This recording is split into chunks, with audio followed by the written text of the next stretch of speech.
Hello students, आप सबका एक बार फिर से स्वागत है एमजी पॉलीटेक्निक के इस यूट्यूब प्लेटफॉर्म पर। आज हम लोग कैड कैम का ऑब्जेक्टिव वर्जन 2.2 लेक्चर पढ़ने जा रहे हैं। ठीक है, इससे पहले वाली लेक्चर्स में कुछ क्वेश्चंस आपके पास मिले हुए थे, तो उन क्वेश्चंस के हिसाब से यहाँ पे बोर्ड पे आपको समझाया गया था। फाइन। आज क्या है कि एक नया टॉपिक शुरू हो रहा है इसी यूनिट में। यूनिट नंबर 2 है आपका, यूनिट नंबर 2। ठीक है ना। इसमें एक दो टॉपिक नया था, तो उसको ऑब्जेक्टिव क्वेश्चन से पढ़ाने के बजाय सबसे पहले हमने ये सोचा कि उसके बारे में थोड़ा सा एक्सप्लेनेशन कर लिया जाए। ठीक है, तो आइए देखते हैं कौन सा टॉपिक रह गया है। वो है बूलियन अलजेब्रा। Boolean algebra. ठीक है, इसमें बेसिकली 3 टाइप्स आप पढ़ते हैं। पहला टाइप जो होता है वो होता है यूनियन। ठीक है, दूसरा होता है सब्ट्रैक्शन, और तीसरा होता है इंटरसेक्शन।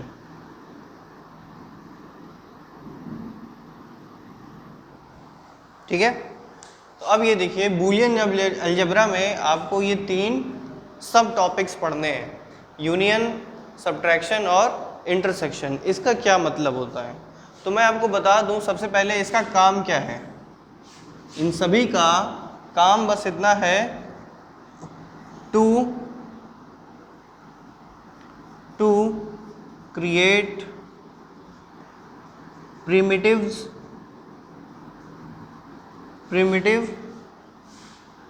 फिगर्स। अब देखिए, अब ये प्रिमिटिव फिगर्स क्या होता है। फिगर यानी चित्र। ये तो आपको पता है कि सिंपल प्रकार के चित्र हुआ करते हैं, जैसे कि स्क्वायर है ना, जैसे कि ट्राइंगल, जैसे कि सर्कल, जैसे कि ओवल। ठीक है, उसी तरीके से पेंटागन होता है, 5 साइड्स वाला,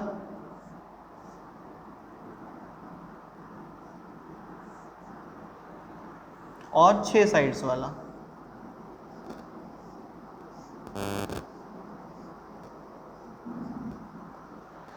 ठीक है, आपको ये सारी चीज़ें दिखाई दे रही होंगी बड़े आसानी से। ये सब क्या है बच्चों, ये सब प्री डिफाइंड फिगर्स हैं, है ना। अगर आप कोई भी कैड सॉफ्टवेयर चलाते हैं तो इसमें इस तरह के अगर आपको फिगर को ड्रॉ करना है तो आपको बस सेलेक्ट कर लेना है कि आपको कितने साइड्स का फिगर चाहिए। जैसे कि आपने स्क्वायर लेना है तो पॉलीगॉन को टाइप करके आपने उसके नंबर ऑफ साइड्स को निर्धारित कर दिया, नंबर ऑफ साइड्स को 4 एंटर कर दिया, तो ऑटोमेटिकली क्या बन जाता है, एक स्क्वायर बन जाता है। उसी तरीके से नंबर ऑफ साइड्स को 3 डाल दिया तो आपके पास ट्रायंगल आ जाएगा। 5, 6 करने पे मतलब शेप साइज जो है उसका बदलता रहता है। ठीक है, तो अब ये देखिए कि कोई ऐसा भी फिगर्स आता है जो इन सब से अलग होता है।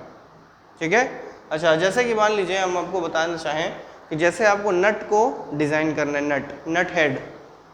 ठीक है, तो नट हेड जो होता है, नट का जो सिरा होता है वो तो एक हेक्सागोनल फॉर्म में होता है जिसके 6 साइड्स होते हैं। तो आप क्या करेंगे, ये वाली फिगर को सेलेक्ट करेंगे, उसके बाद उसकी कुछ विड्थ देंगे, डेप्थ देंगे, गहराई देंगे, जिससे वो उसका मोटाई आ जाएगा, है ना।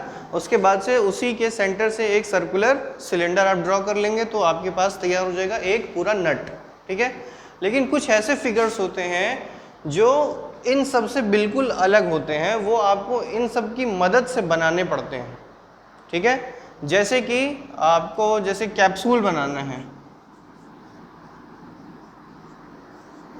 जैसे कि क्या बनाना हुआ, कैप्सूल। तो आप ये देखेंगे कैप्सूल होता कैसा है,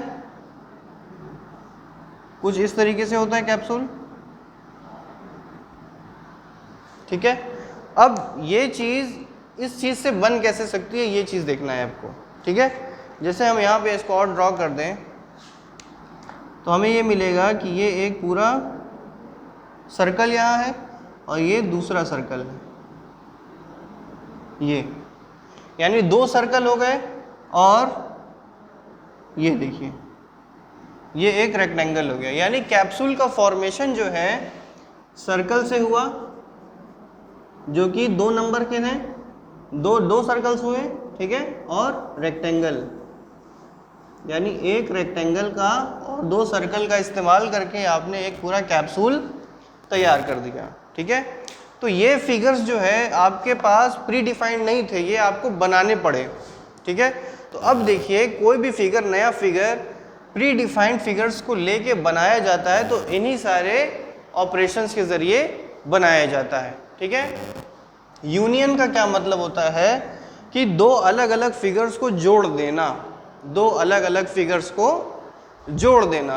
तो देखिए ये पूरा जो आपका फिगर तैयार हुआ है, अगर हम आपको ऐसे बताना चाहें कि आपने एक रेक्टेंगल ले लिया, ठीक है, इसी के सेंटर पे एक सर्कल यहाँ ड्रॉ कर दिया और इसके सेंटर पे एक यहाँ सर्कल ड्रॉ कर दिया, ठीक है। ये बनाने के बाद आप जब इसको सेलेक्ट करेंगे, इन तीनों को, 2 सर्कल्स और एक रेक्टेंगल को सेलेक्ट करेंगे और यूनियन को आप कमांड देंगे, तो ये पूरा जितना आउटर सरफेस आपको दिख रहा है, यानी कि ये यहाँ से यहाँ, नीचे से ये नीचे और यहाँ से ये कर्व, ये इतना तैयार हो जाएगा, यानी कुछ आपका ऐसा फिगर तैयार हो जाएगा।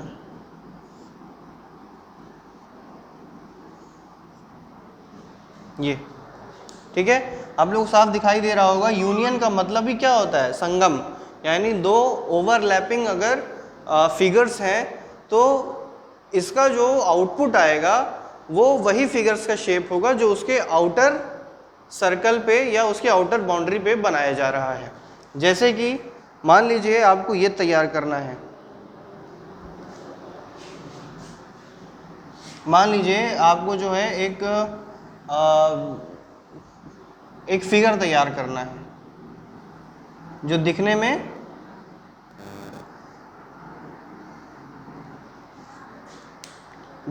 में इस तरह से हो।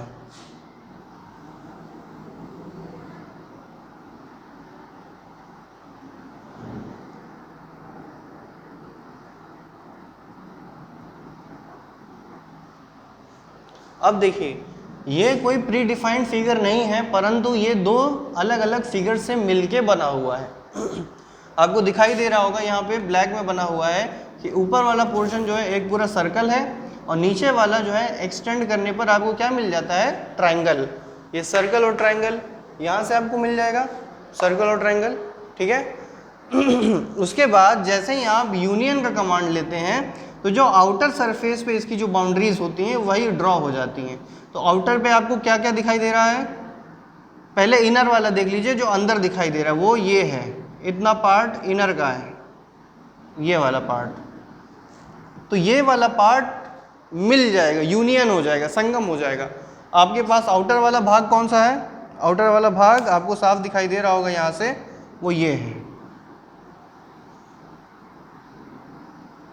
ठीक है।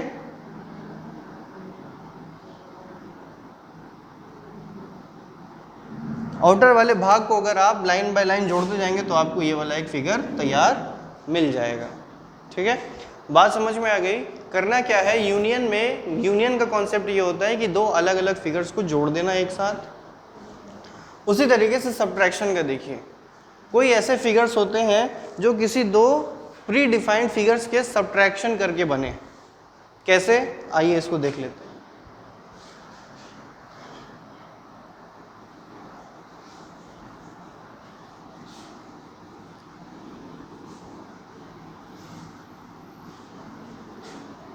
जैसे यूनियन में आपने देखा कि 2 अलग अलग फिगर्स को लेके आपने तैयार कर लिया और वो फिगर कैसा था?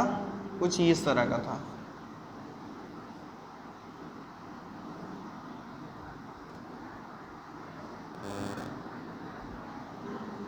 ठीक है, फाइन। इसका जो आउटर सरफेस है यूनियन कमांड लेने के बाद, तो आउटर सरफेस आपको कुछ इस तरीके से दिखाई देगा।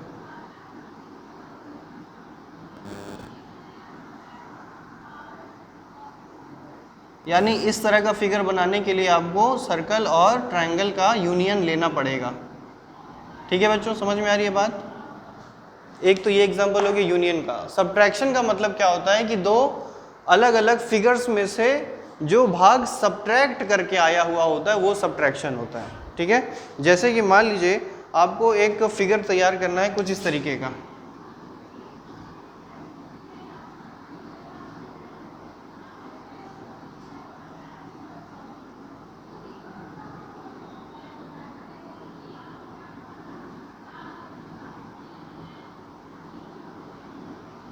कुछ इस तरीके का फिगर तैयार करना है। तो अब ये सोचिए आप लोग कि इस तरह का फिगर तैयार कैसे होगा। ठीक है, इस तरह के फिगर को तैयार करने के लिए आपके पास रहेगा कि एक आपके पास बड़ा सा स्क्वायर है, ठीक है, और चारों कोनों पे क्या लगा हुआ है, सर्कल लगा हुआ है, यानी सेंटर पॉइंट से यहाँ पे एक सर्कल लगा हुआ है, इसके सेंटर पॉइंट से यहाँ एक सर्कल लगा हुआ है। फाइन, सारी चीज समझ में आ रही है।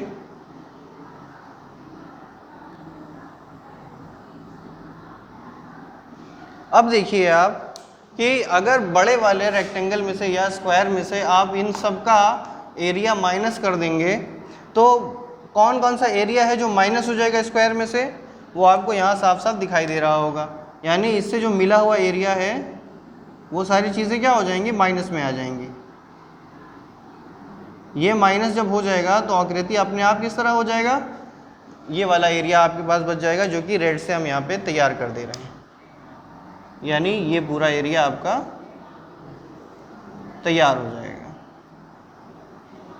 तो किसी दो फिगर्स में से दूसरे फिगर्स को माइनस करने पर जो आपको आकृति मिलती है वो आपको कौन से कमांड में मिलेगी, सब्ट्रैक्शन वाले में। ठीक है, आइए इसका एक एग्जांपल समझ लेते हैं इंटरसेक्शन का। इंटरसेक्शन में क्या होता है कि जो दोनों आकृतियां हैं उनके बीच का जो कॉमन सरफेस है वो आपको मिलता है। ठीक है, जैसे कि हमें एक ये वाला फिगर तैयार करना हो,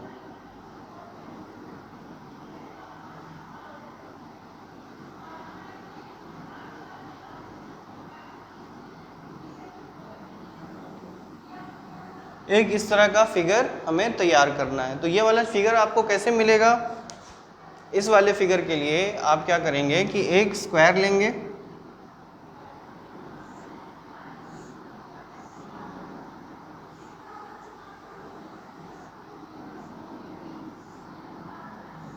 थ्री में बना दिया हमने इसको। स्क्वायर लेने के बाद एक जो है यहाँ पर यहाँ पर एक सर्कल तैयार कर लेंगे। ठीक है, और ये सर्कल का भी लेंथ यहाँ तक दिया हुआ है। ठीक है, अब आपको यहाँ से दिखाई दे रहा होगा कि इनके बीच का जो कॉमन एरिया है वो कौन सा एरिया है, यहाँ देखिए ये कॉमन एरिया है, इतना ही तो कॉमन है ना। अब इसको जब आप इंटरसेक्ट कर लेंगे यानी कॉमन एरिया को बाहर निकाल लेंगे तो आपके पास मिल जाएगा कुछ इस तरीके का एरिया।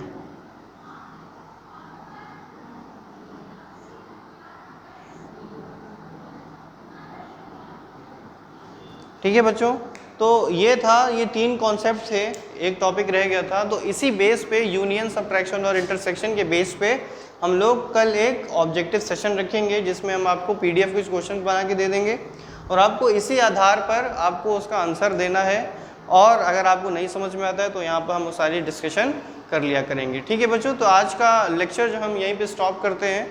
आई होप कि आप लोग को समझ में आया होगा, और अगर नहीं समझ में आता है तो थोड़ा गहन अध्ययन करिए, थोड़ा सा समय दीजिए पढ़ाई पर। ऐसी कोई पढ़ाई नहीं है जो आप लोग को बैठने से, समझने से न समझ में आए। ठीक है, तो बच्चों आप लोग घर पे रहें और अब आपसे मिलते हैं लेक्चर नंबर 2.3 में। तब तक के लिए धन्यवाद।